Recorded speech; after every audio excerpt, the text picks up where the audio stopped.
One of the very key concepts you're going to have to get your head around is truth doesn't work in fiction. I'm going to say it again. Truth doesn't work in fiction because the fictitious world of man, ruled right now by the kingdoms of Satan, work in a lie. Because Satan is the father of the lie, he's also the father of fiction and fiction of law.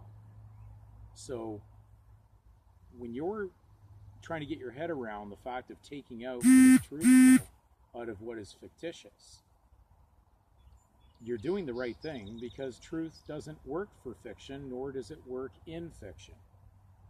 So the only time you're involved in the concept of potentially making fiction a fact is when you put your truthful name, your God-given name, which you're not supposed to render to Caesar because it doesn't belong to Caesar.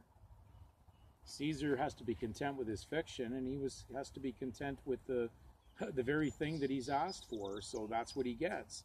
When truth wakes up, truth realizes it leaves or escapes out of that fiction, and it no longer bears the price for that. They need, when I talk about the unbelieving world, the secular world of man's governments, need truth to be deceived into fiction in order to have someone who will host the event to carry the burden of the fiction.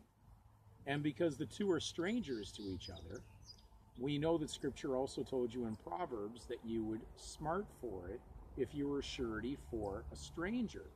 So truth is a stranger to fiction, and fiction in turn is a stranger to truth. The two are not to be confused or merged together. Now, there's no way the system of deception and fraud could work without the inducement for you to believe such. So everything that you've ever registered in that system where your given name is involved, your God-given name is in there, you will always be reaping what you sow in the penalty of trying to claim something that's a lie. It's not real, and therefore you have to take the reality out of it. You're trying to breathe life into a dead body corpus civil title name that belongs only to the state or the material world, the temporal world. When you do that, it is going to fall like a rock as you're supporting it by your misconception. And so take the ego out, because boy, do I get enough ego, crazy communications that come in of people who just say, I can't get my head around this. You've got to be wrong. And so if they want to prove me wrong, but they send me usually misconceptions about Jesus Christ and many other ridiculous internet fallacies that they've adopted into their belief system, which is going to take their life. They're going to lose their life.